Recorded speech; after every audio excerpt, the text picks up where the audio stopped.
There comes a time in a man's life when the road finally runs out, and all that's left is the weight of everything he's lost. For Ethan Cole, that moment came after 30 years of drifting from one farm to another, trading labor for shelter, never belonging anywhere. One cold autumn morning, he found it, a forgotten Montana farm being sold for just $1. The house was broken, the fields overgrown, and the barn smelled of rust and ghosts. But the land felt alive. And beside him, his old German shepherd, Bear, stood still, ears raised, as if he too sensed something sleeping beneath the earth. Then Ethan found the chest in the attic, a compass engraved Thomas Hadley, 1952, a map marked with red coordinates, and a letter that spoke of a discovery powerful enough to shake the government. Now he must decide: uncover the truth buried under the hill, or walk away from a secret men have killed to protect. Before we dive in, tell me, where are you watching from? And if stories of faith, loss, and quiet miracles speak to you, make sure to subscribe, because tomorrow I've saved something truly special for you. Chapter 1. The Man and the $1 Farm. The morning air in Montana carried the breath of autumn, thin mist clinging to the fields, frost whispering across broken fences, and the distant hum of crows circling above the silent valley. Ethan Cole parked his old, dust-eaten Ford pickup beside the crooked sign that read Hillcrest Farm, established 1949. The sign leaned like an old man tired of standing, its paint flaked away by decades of wind. Ethan stepped out slowly, his boots crunching on gravel. He was 52, tall but slightly stooped, with shoulders shaped by years of labor under burning suns and cold rains. His skin bore the color of tanned leather, cracked at the edges like old bark. A short, uneven beard traced his jaw, peppered with gray, and his eyes, pale blue and distant, carried the quiet sorrow of someone who had seen too many dawns alone. Beside him jumped Bear, his German shepherd. The dog was aging, 11 years old, but his frame was still powerful, his fur a dark mix of sable and silver, his gait dignified yet cautious. One ear stood tall, while the other bent slightly from an old wound. Bear had once been a rescue dog, trained to search through wreckage after wildfires. Ethan had found him injured, limping through the ashes of a burned forest 15 years ago, and from that day, they had walked the same road, two survivors who needed no words. Ethan looked across the wide land stretched before him. Hillcrest Farm wasn't much. 300 acres of forgotten soil, a sagging barn, a house with shutters missing, and fields overrun by wild rye. But it was his now. The deed, bought for $1 at a county auction, rested in his coat pocket like a quiet promise. "We made it, Bear," he said softly, and the dog wagged his tail once, as if acknowledging a victory that didn't need cheering. The morning light grew warmer, gold spilling slowly across the hills. For the first time in years, Ethan felt something unfamiliar, stillness without hurry. He'd spent 3 decades moving from ranch to ranch, fixing fences, cleaning stalls, harvesting hay, always gone before winter, always chasing somewhere else. His hands had built homes for others, but never one for himself. The road had become his religion. And yet, as he stood there watching the mist dissolve into light, he wondered if maybe, just maybe, he was tired of worshiping distance. He unlocked the front door. It groaned like a wounded thing. Inside, the smell of dust and pine greeted him.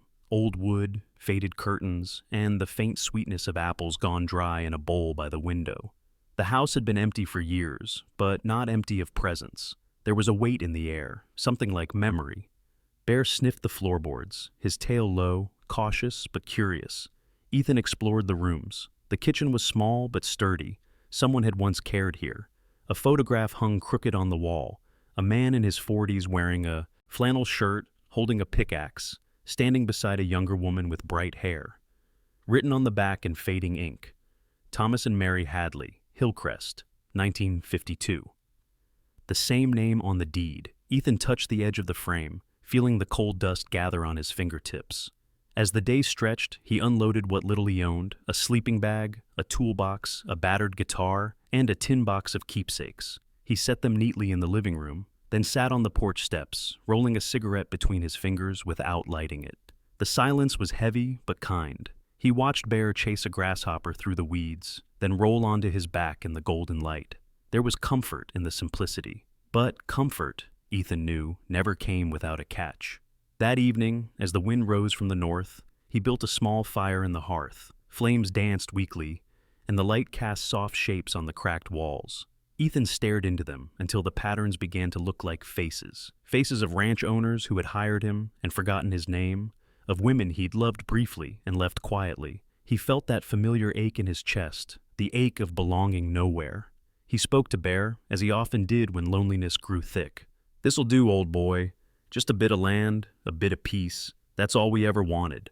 The dog tilted his head, listening, his dark eyes catching the firelight. When Ethan finally went upstairs to rest, he found the floorboards creaked in strange rhythms, almost like footsteps that didn't belong to him. He smiled at his own nerves. "Old houses have ghosts," he muttered. "Just wood talking to the wind." But that night, as he drifted between waking and sleep, Bear began to growl, a deep, low sound, primal and warning. Ethan sat up. Moonlight leaked through the window, painting the floor silver. The dog was standing by the door, fur bristled, eyes fixed on the ceiling above. Then came a sound, a faint, hollow thump from the attic, followed by what could only be described as a rooty-dragging noise. Ethan reached for the lamp, heart tightening. The light flickered, shadows shivered across the walls. He whispered, "Easy, boy." Bear's growl deepened. Another thump, then silence. Outside, the wind paused, as if the whole valley was holding its breath. Ethan climbed halfway up the stairs to the attic door, one hand on the railing, the other gripping the flashlight. The air grew colder. The door creaked slightly open, just an inch, by itself. Ethan froze. Bear barked once, sharp and terrified. And from behind that door, in the darkness, something whispered his name. Chapter 2. The Legend of the Vanished Owner. Morning came with the smell of pine smoke and dew. The fog had retreated into the valley, leaving behind a soft amber light across Hillcrest Farm. Ethan barely slept. The sound from the attic lingered in his mind like an unanswered question. He had climbed halfway to the door in the dark, flashlight trembling in his hand, before he had forced himself back down, telling Bear, "It's just the wind." But deep down, he knew that wasn't true. Now, as sunlight bled through the thin curtains, Ethan brewed coffee on the rusted stove. Bear sat by the door, ears twitching. The air inside the house felt heavier, as if the night had left fingerprints on the walls. When the clock struck 9, a faint honk echoed from the road outside. Ethan stepped out to see a dusty red mail truck parked by the gate. A man climbed down, tall and wiry, his blue uniform faded and his cap tilted just enough to suggest he'd given up on keeping it straight. His name badge read Harold Briggs. He looked to be in his late 60s, maybe 70, long face, a nose like an axe blade, eyes the pale gray of winter river water. A short silver beard framed his chin, and his hands trembled slightly as he shuffled through his satchel. "You must be the new owner," he said, voice rasped by years of tobacco and mountain air. Ethan nodded. "Ethan Cole." "Harold Briggs," the man introduced, shaking his hand with the kind of grip that once could have crushed walnuts. "Been running this route 40 years. Hillcrest hasn't seen a tenant since—" He paused, eyes glancing toward the distant barn. "Since Thomas Hadley disappeared." Ethan frowned. "Disappeared?" Harold scratched his beard. 7 years ago, near as I recall, he was a geologist, worked with the U.S. Geological Survey. Smart fella, quiet but polite. Then one day, poof, gone. Left his truck by the well, tools still inside. Folks said he found something under this land, something the government wanted buried again. Ethan felt a chill slide down his spine. "You mean, like gold?" Harold chuckled dryly. "Son, this ain't California. Nah, not gold. Something rarer. Thomas called it the bones of the Earth's first storm. I reckon he was losing his mind near the end. Spoke to himself, stopped coming to town, started buying dynamite in bulk." Bear barked once, breaking the silence. Harold stepped back slightly, eyeing the German shepherd. "Big fella you got there." "Name's Bear," Ethan said. "He doesn't bite unless told." Harold gave a half smile. "Good. Around here, he might be the only one you can trust." He tipped his hat, left a small stack of mail on the porch rail, and added, "You watch yourself, Cole. This place, people say it changes folks. Makes them see things that ain't there." He turned and drove off, the sound of his truck fading into the hills. Ethan watched until the dust settled.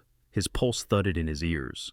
He looked at the attic window. For a second, he thought he saw a flicker of movement behind the glass. But when he blinked, it was gone.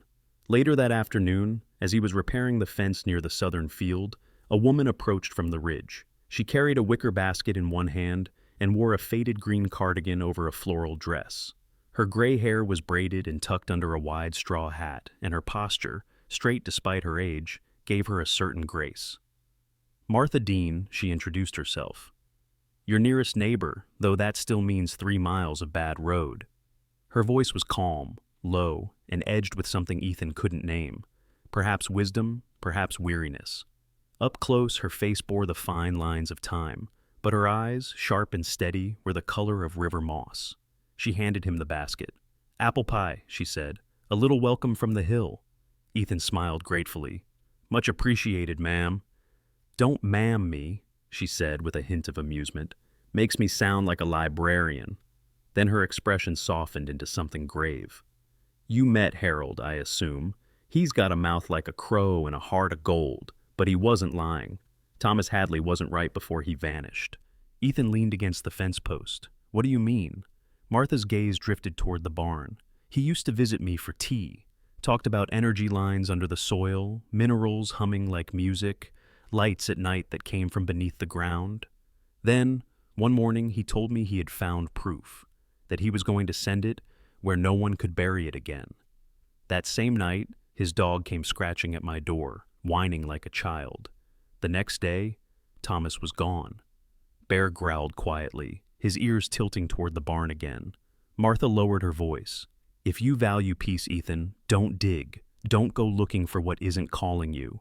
She turned, her boots crunching on dry leaves.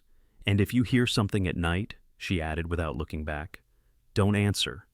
Ethan stood frozen as she disappeared over the hill. The wind picked up again, tossing golden leaves around his feet. He looked at Bear, who was staring intently toward the house, tail stiff, ears pricked. "What is it, boy?" Ethan asked, kneeling beside him. The dog sniffed the air, then gave a low, uncertain whine. Ethan followed his gaze. Up on the second floor, through the dirty glass of the attic window, a faint glow pulsed once, just once, like the blink of an eye. He blinked hard, rubbing his face, but when he looked again, the light was gone, and somewhere inside the house, a sound answered back. Not from the attic this time, but from beneath the floorboards. Chapter 3. The Attic and the Compass. By the time the sun dipped behind the Montana hills, the house had fallen quiet again. Ethan spent the afternoon patching the barn roof, but his thoughts kept circling back to the sound beneath the floorboards. He'd searched briefly, pulled a few loose planks near the kitchen, and found nothing but damp soil and a scattering of old nails. Yet Bear hadn't stopped pacing. The dog's instincts were rarely wrong. Now, as dusk deepened, the scent of pine and the distant cry of an owl folded over the valley.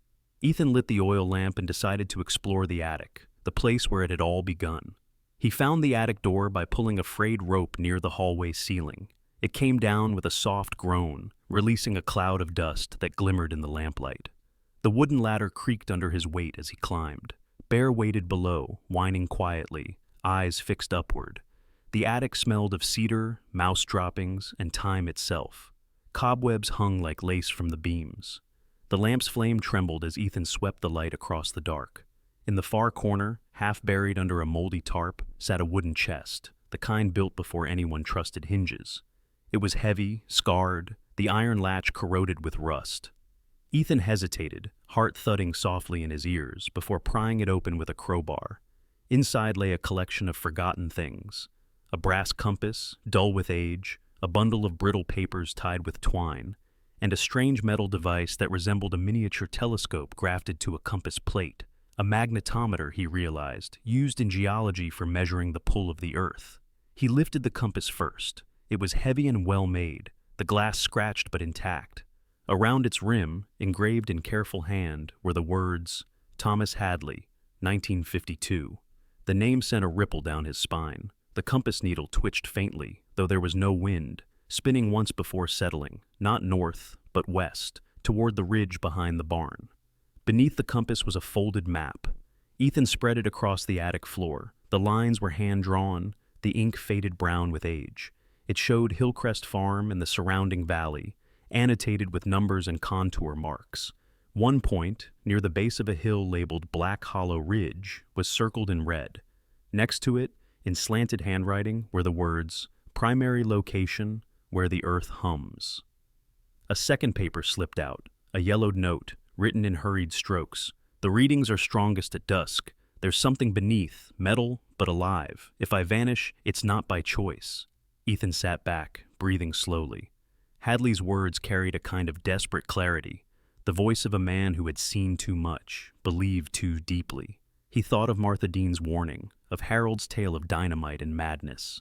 He looked again at the compass, watching as the needle vibrated ever so slightly. Bear barked from below, sharp and urgent. Ethan leaned toward the attic opening. "What is it, boy?" he called. The dog barked again, pawing at the floorboards. Then came a knock. 3 slow, deliberate taps, this time from the front door. Ethan froze. Who'd visit at this hour? He tucked the compass into his jacket and climbed down. When he opened the door, a woman stood there, half lit by the dying sun. She was in her late 30s, tall and angular, with auburn hair pulled into a loose braid that spilled over one shoulder. Her jacket was tan leather, scuffed and weathered. A camera hung around her neck, and her jeans were caked with red dust. Her eyes, green with flecks of gold, had the look of someone who'd seen things she couldn't unsee. "Sorry to bother you," she said, voice steady but distant. "Name's Sarah Brennan. I'm a journalist, freelance. I've been following the story of Thomas Hadley for years." Ethan studied her. She had the air of a person too comfortable with danger, someone whose curiosity had long replaced fear. "You're a little far from the city," he said. Sarah smiled faintly. "So are you." She stepped closer, glancing past him into the dim interior. "Hadley sent a letter to my mentor at the Western Geoscience Review 7 years ago. Claimed he'd uncovered a rare mineral deposit that could change how we understand magnetic fields. Then he disappeared. I've tracked his trail across half the state. Every clue leads here." Ethan said nothing. Bear stood beside him, ears forward, tail still. Sarah crouched slightly, offering her hand for the dog to sniff. "Beautiful animal," she murmured. Bear hesitated, then allowed it, though his eyes stayed wary. "Did you find anything?" she asked finally, eyes meeting Ethan's. He hesitated, instinctively touching the compass in his pocket. "Just dust and old wood," he lied. Sarah's smile didn't reach her eyes. "That's what Hadley said in his first letter, too." Before Ethan could reply, the lamp inside flickered violently. A faint metallic hum rolled through the floorboards, low and rhythmic, as if the earth beneath the house had started breathing. Bear growled, fur standing on end. Sarah turned her head sharply. "You hear that?" Ethan nodded, pulse rising. "Yeah." The hum lasted 5 seconds, then stopped, leaving the house in a silence so deep it felt like a warning. Sarah's expression hardened. "Whatever Hadley found, it's still here," she said, "and someone else is looking for it too. You should be careful, Mr. Cole." She handed him a business card before walking toward her Jeep, parked at the edge of the road. "If anything strange happens," she said over her shoulder, "call me before the sheriff. The sheriff's already on someone's payroll." As her taillights vanished down the dirt road, Ethan closed the door slowly. Bear was still staring at the attic stairs, muscles tight.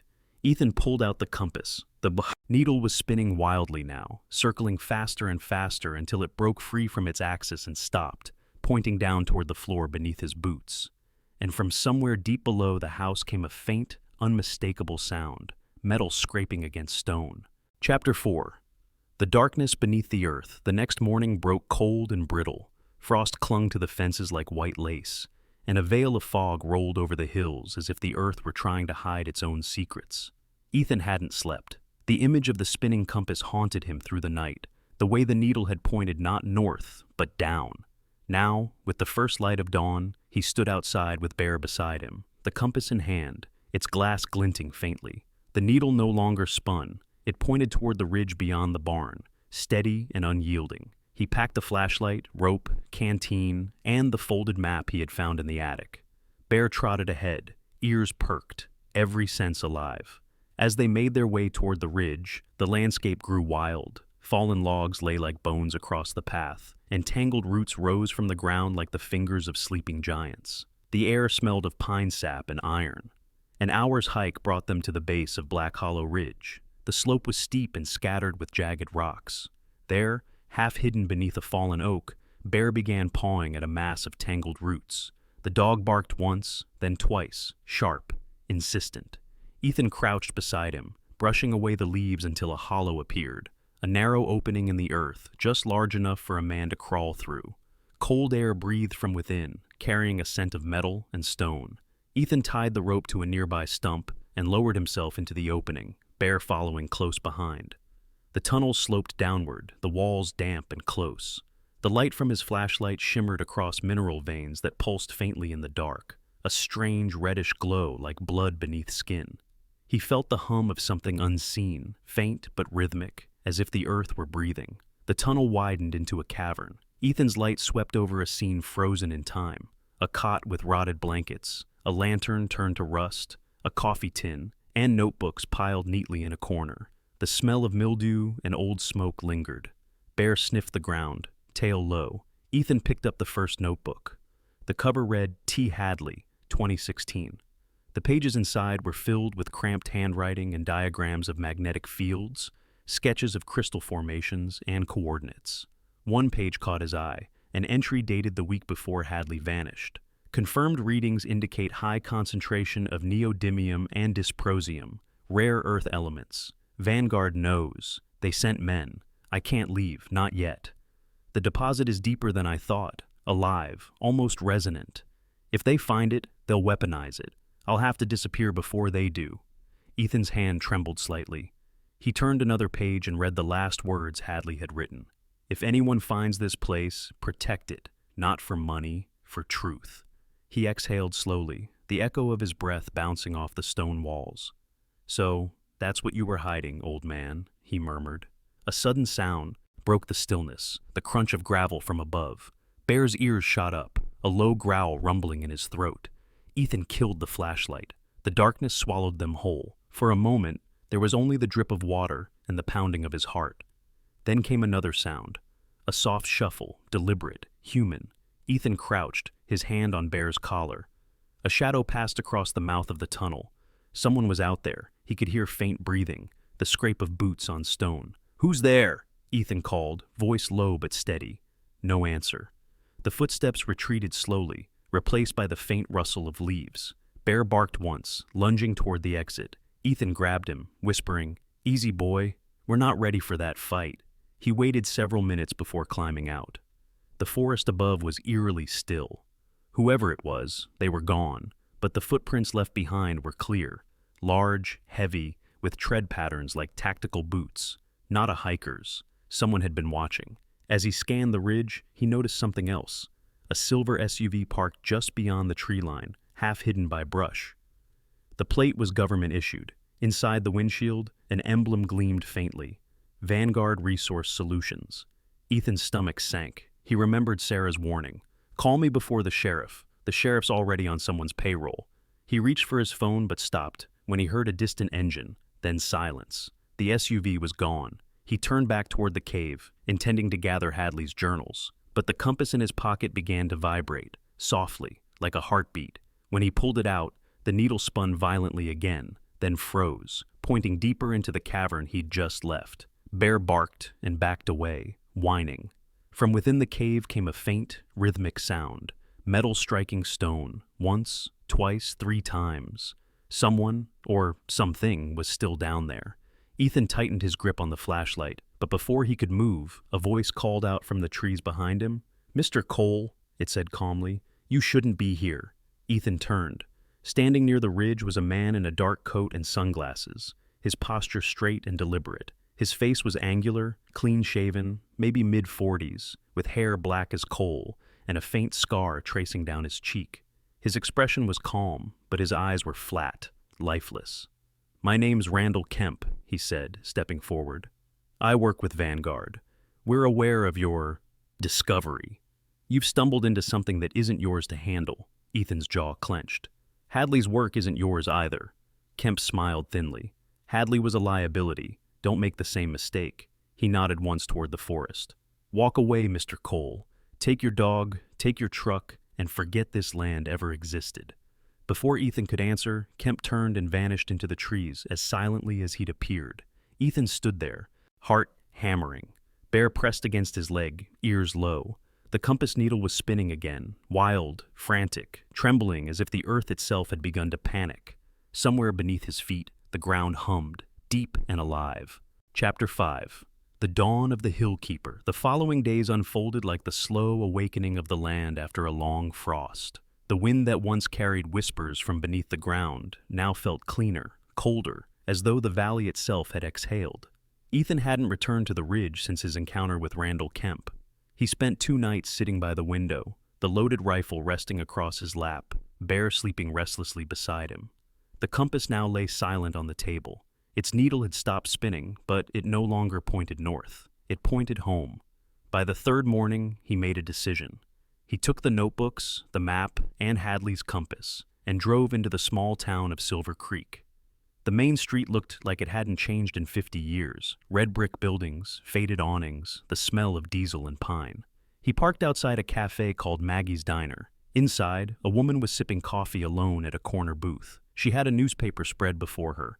The same sharp eyes he'd seen 2 days earlier, Sarah Brennan. She looked up the moment he entered. Her auburn hair caught the sunlight through the window, her expression softening just slightly. "You came," she said. Ethan sat across from her, laying the notebooks on the table. Hadley's journals, everything he found. Vanguard's been here already. Sarah's hands moved carefully over the leather-bound covers. "I believe you," she said. Her tone carried the weight of someone used to not being believed. "I've been chasing this story for 7 years. They've silenced everyone who tried to speak." At the counter stood a man polishing glasses, Marcus Webb, as Sarah introduced him.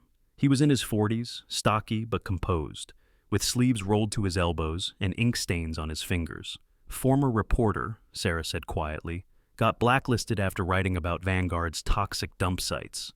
Marcus gave a half smile. "Now I serve coffee instead of headlines." His voice was deep, calm, but carried a bitterness earned from disappointment.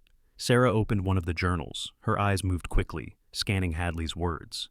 "He found neodymium, dysprosium. These are critical for magnetic technology. If Vanguard controls this, they control half the future." She turned another page and frowned. "He also found something else. A crystalline structure not cataloged anywhere.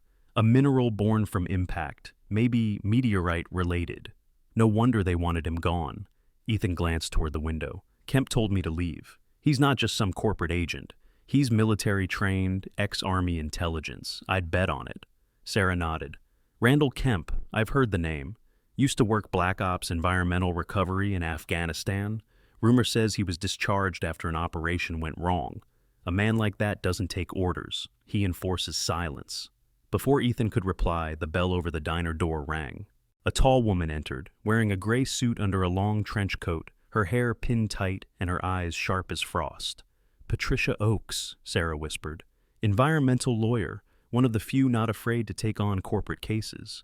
Patricia approached the table, her tone brisk but not unkind. "Miss Brennan called me," she said, extending her hand to Ethan. "You've got something worth protecting. Let's make sure they don't bury it again." Ethan explained what he'd found. The journals, the coordinates, the cave, the confrontation with Kemp. Patricia listened without interrupting, her expression unreadable. "We'll take this to the federal level," she said finally. "EPA, Geological Survey, and the press. If they move fast, Vanguard will have no place to hide." Marcus grinned faintly. "Looks like the hill's getting loud again." 2 days later, the first article appeared. Sarah's headline in the Western Geoscience Review read, "Buried Truth, Missing Scientist, Secret Mine, and the Company That Tried to Erase Them." Within hours, major outlets picked up the story. Drones filmed the ridge, investigators arrived with equipment, and Kemp vanished, leaving only an abandoned SUV near the river. Ethan stood on the porch of Hillcrest as black vans rolled up the dirt road. The U.S. Geological Survey, flanked by environmental agents, began sealing off the site. Patricia's team arrived to file protection claims. Sarah waved at him from a distance, camera around her neck, hair whipped by the wind. Bear barked once as if in approval. Weeks passed. The investigation confirmed Hadley's data. The ore veins beneath Hillcrest held not only rare earth elements, but a newly classified crystalline compound of extraterrestrial origin, a natural conductor unlike any found before. The discovery changed nothing of Ethan's quiet life, but it changed everything around him. When the hearings ended, the government declared the land a protected geological site. Vanguard's stock collapsed under public outrage. Randall Kemp's name disappeared from all records, as if he had never existed. Patricia secured the legal rights for Ethan to keep a portion of the property, a small section near the farmhouse and the golden field where Bear loved to run. Ethan used the settlement money to rebuild the house. By autumn, Hillcrest had changed. A new roof, a sturdy porch, and windows that caught the morning light. Sarah visited often, helping document the story for a book she planned to write. Marcus sometimes came along, bringing strong coffee and jokes that only made sense half the time. Patricia mailed updates, case victories, environmental grants, always signed simply, "For Truth." But every morning, before the sun crested the hills, Ethan sat on the porch with his coffee, Bear chasing the wind across the grass. The valley no longer felt haunted. It felt alive, watched over. He ran his fingers over the old compass, now still and quiet, the engraving catching the light. Thomas Hadley, 1952. He smiled softly. "You kept your secret safe, old man," he said under his breath. Bear barked once, rolling in the dew. As the mist lifted, Ethan looked toward the ridge. For a heartbeat, he thought he saw a figure standing there, tall, wearing a flannel shirt, sunlight passing through like smoke.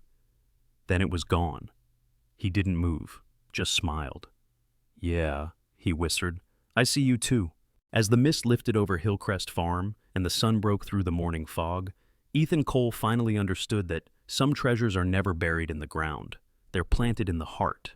The compass, the land, the discovery.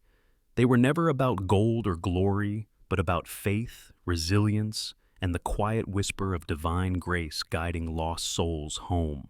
Sometimes, God's miracles don't arrive as flashes of light or booming voices from the sky. They come in small, stubborn moments. A dog that stays by your side when the world forgets you. A stranger who believes your truth. A morning where the air feels cleaner because your soul has finally found peace. Ethan didn't just find a farm, he found forgiveness, purpose, and the gentle reminder that even in silence, God is still speaking. Because miracles aren't gone, we just stopped noticing them. If this story touched your heart, take a moment to reflect. What quiet miracles has God placed in your life today? Maybe it's family, maybe it's healing, maybe it's the courage to begin again. May God bless you, your home, and your journey ahead. And if you believe that faith and kindness still matter, share your thoughts in the comments. Like the video to spread light to others. Subscribe to our channel for more stories where faith, hope, and love still win. Because sometimes, a story is just a story until you see the hand of God in it.